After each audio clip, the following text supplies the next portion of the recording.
Hi, computer lovers. Last week, we had a discussion and we needed at work to run a graphical installer inside Linux. And my colleague didn't believe me that I would be able to set up in 30 minutes an Linux desktop in a browser. Also, I have described it here in linuxintro.org. Anyway, I did it and I wanted to show you also how you can do it as well. First of all, how does it look like when it works? You see here my screen. This is a normal browser, as you can see. And here in this tab, I have my remote control. So I have my Linux display of a server that is running in a data center in the Netherlands. And I can just do it as I can do with a local Linux desktop. I can play some games, I can call accessories, and as usual, the most important thing, I can start a terminal and issue the usual commands there, ls, uptime, just a normal Linux desktop, with the exception that it is running on a virtual machine in a data center. And in case you don't believe me that this is in a data center, look here, we start a Firefox browser and I go to google.com and you see this is, I am being greeted in Dutch. While here on my local computer, when I Google here,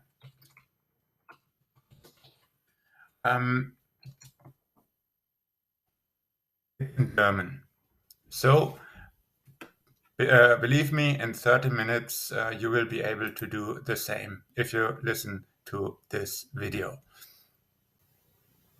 To do it, you will need a virtual machine with Linux installed on top of it and GNOME Display Manager installed on top of that. And then we will use Guacamole to export VNC, a VNC session to the browser. Yeah. So let's get a virtual machine. First, I always recommend creating a new project. I'm working in Google Cloud here. I do work for Google, so this cloud is the most natural choice for me. However, I can imagine it works with other clouds as well. Anyway, here we are, and we call this project now desktop, and create this new project. And in it, we create a virtual machine. Okay, first we have to select the project, go to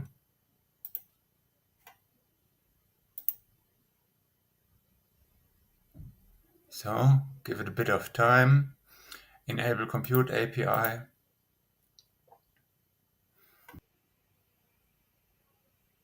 And now we can create a new virtual machine, a new Google Compute Engine instance. So we click on Create Instance.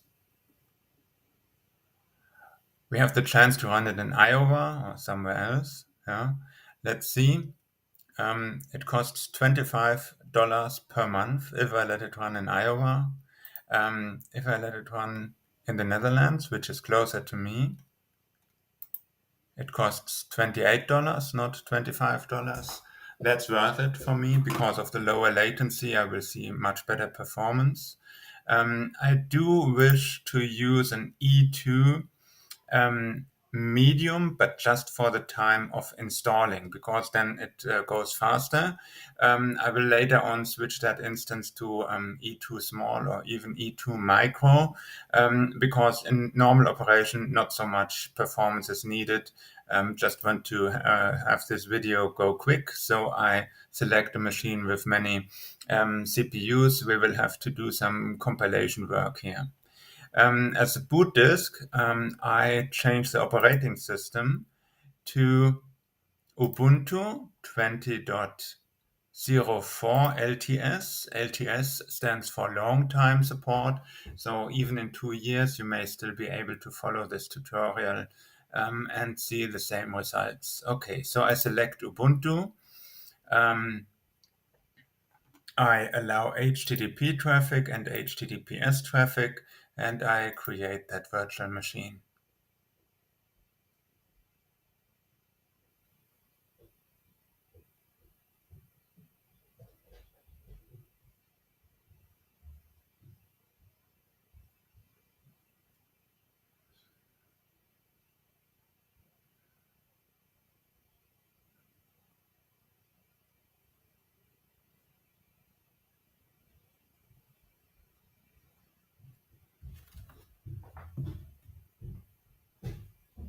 Now it has been created in less than a minute, and let's quickly check the console.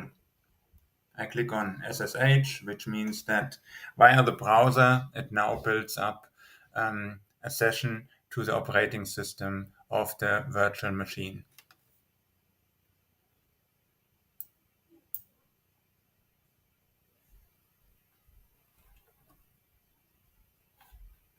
I have to authorize that.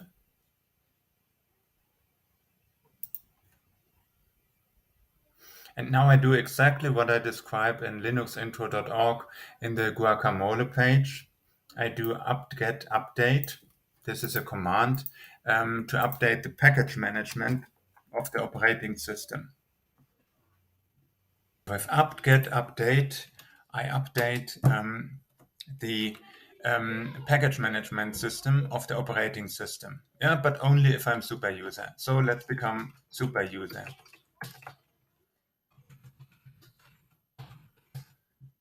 And it gets updated. And the next step is to install some packages, software packages, that is. I will install Tomcat, VNC server, and the Ubuntu GNOME desktop, and many others. So that will take 15 minutes. So that will give me enough time to work in another browser.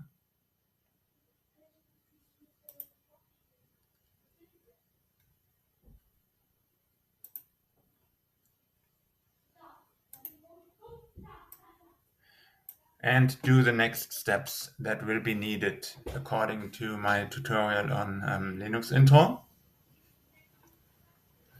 We will need to configure the VNC. VNC is the software that exports the Linux desktop to the internet.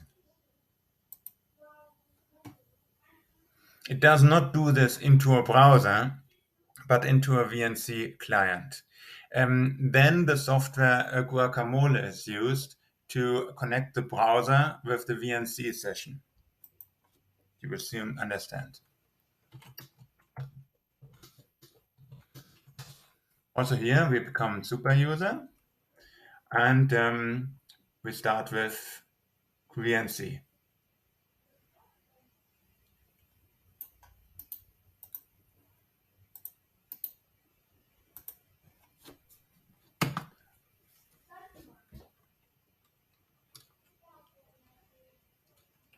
What we have done here is we have created a directory .vnc for the VNC configuration, and then we have created an X startup file. So whenever VNC gets started, it will call X startup in that directory, and X startup will call GNOME, and it will use the flashback metacity session type. And here, this command means that we make X startup executable. It has not worked because I was in the wrong directory. So we say chmod, change mode, plus X means plus execution. So execution of this file will be allowed. And the file is .vnc/x startup. Now enter. And from now on, the VNC server can run.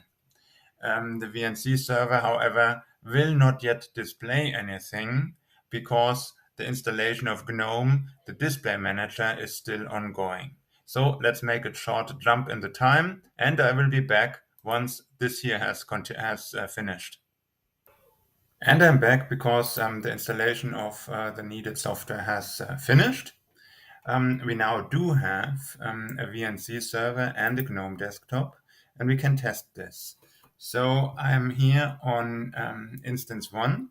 That means I'm in the virtual machine in the data center in the Netherlands, and I can start VNC server.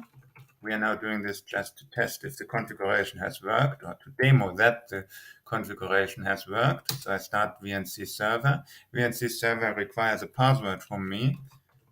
I give it the password. This is just for the purpose of the demo and to keep it easy. So it is also important that you started all this in a separate project, because if that now gets compromised, it is not so bad if you are in a separate project, which means that you are being isolated from your other projects. Would you like to enter a view-only password? No, I do not want to do this. Now I'm starting a terminal here, a Linux terminal. And I start a VNC viewer. And this VNC viewer goes onto my instance in the Netherlands, which would be 34.32.155.54:1.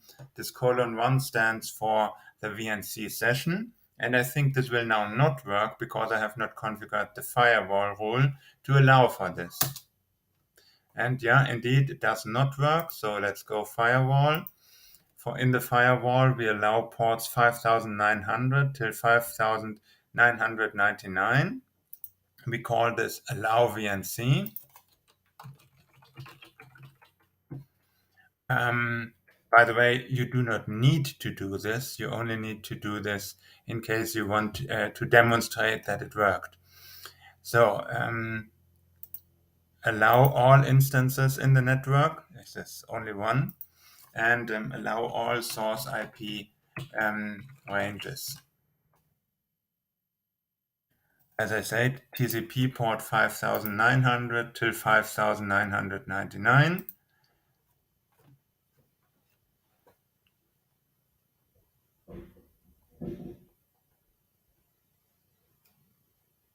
And here it is, the new rule to allow VNC connections to this network. And the VNC viewer comes through and it asks for the password. Password I type, and here it goes. It has opened a new window. And here I see exactly what would be running on the server if we were to put a display to it. So next, I choose German keyboard. How about that?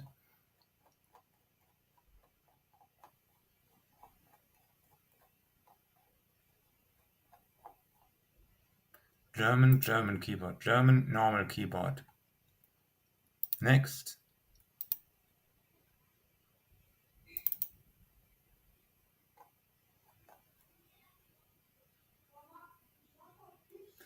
And it says setup complete.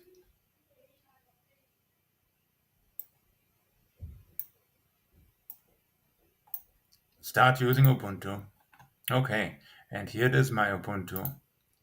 And I can say open terminal, can say uptime to find out how long it has been running. It has been running for 14 minutes. This is exactly when I started this virtual machine. So we see something works here. We can already control this Linux computer via a graphical desktop over the internet. What is not possible yet is that this graphical desktop is inside a web browser. And that is what we are going to do next. Also, I like the idea that we can type the commands in here now. I would like to continue with this thing here.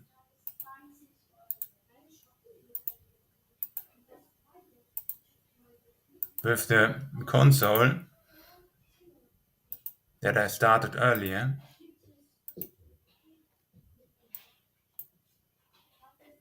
Where I last said chmod plus x VNC x startup, and where VNC viewer now works. Next step is to download the Guacamole web app.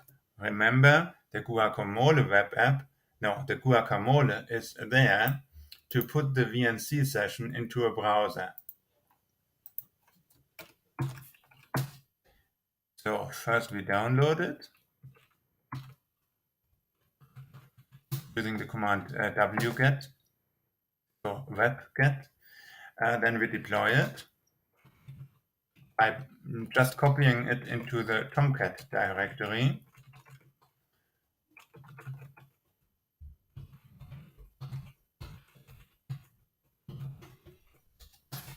And now the Guacamole front end runs. Yeah?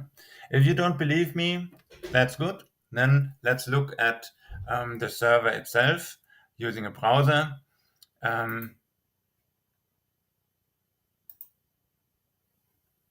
How is the IP address of this server? Let's look.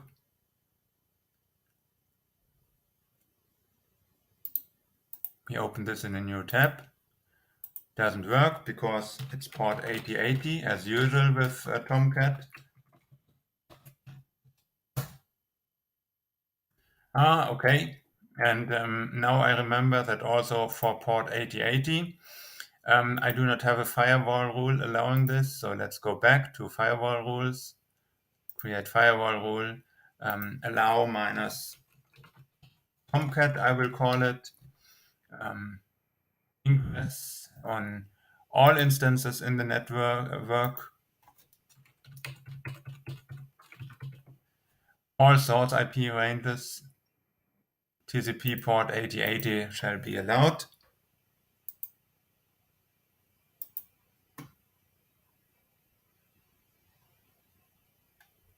And you see as the rule builds up,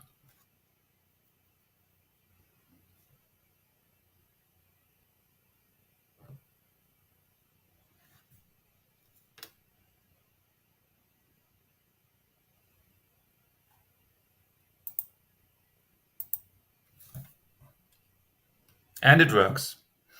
The rule got propagated, and you can now serve to port 8080, and you will see this message that Tomcat is working. Has not yet anything to do with Guacamole, no problem, because Guacamole is in the subdirectory Guacamole.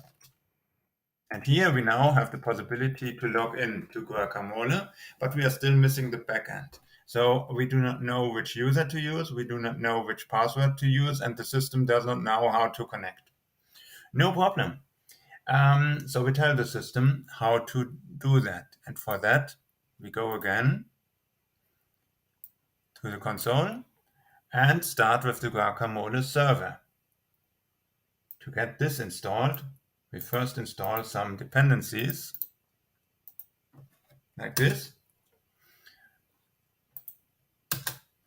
And we download some stuff simultaneously.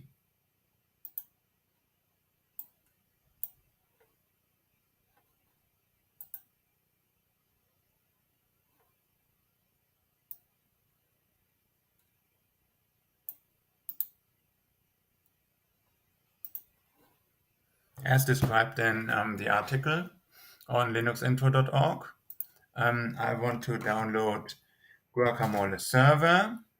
I want to unpack it.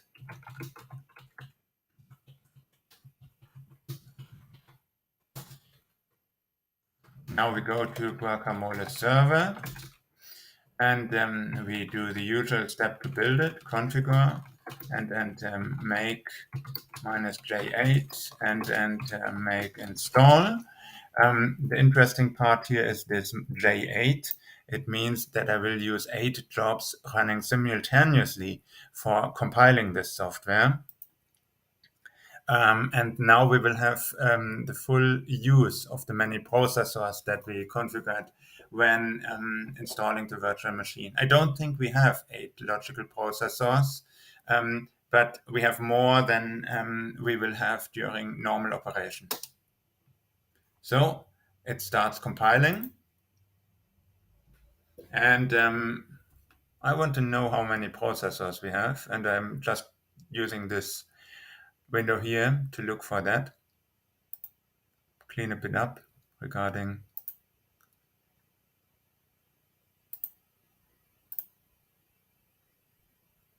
Oh, it's already done. It is already done. Okay. So next step that we do is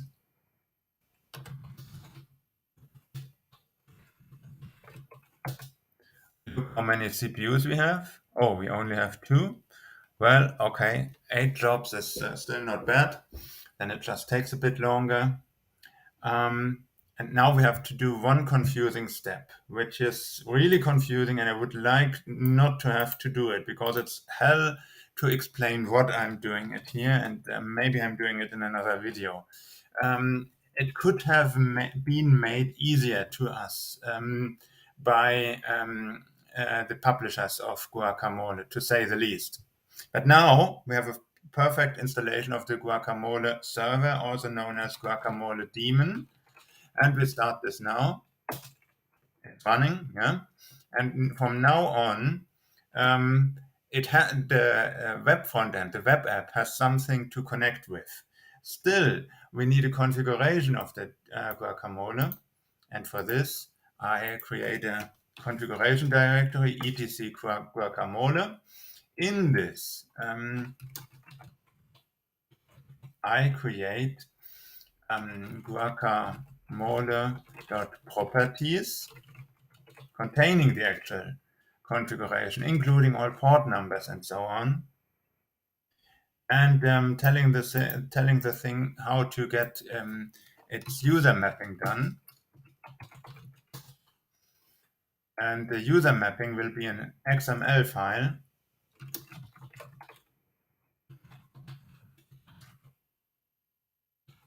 Minus mapping.xml.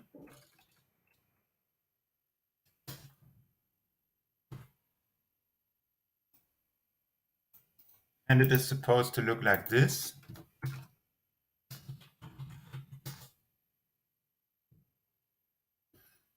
And now we configure Tomcat to look for Guacamole.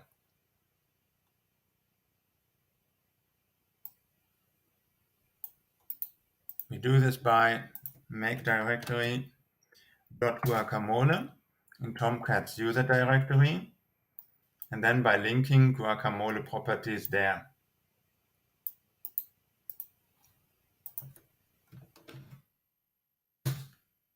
If you have looked at the user mappings, that here, and you see that the username is user and the password is password. As I said, I'm just doing this for demonstration purposes. Afterwards, there's a lot of security hardening to be done, but that shall not be part of this video because then it would become too long. So now the next part is that we enter this here. As I said, the username is user and the password is password. And now we have it. First, we get a warning that the passwords are not strict enough. That is okay. We will change them, but I won't tell you how I will change them. So close this warning, and we can then work with the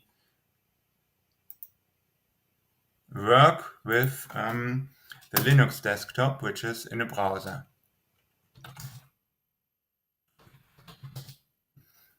You see, here's the browser, other tabs, and we work on it. And how long has it taken? 24 minutes, not even 30 minutes. So there's a lot in front of us. Now we need to take care about security. We need to take care that this thing automatically starts after a reboot and many more things.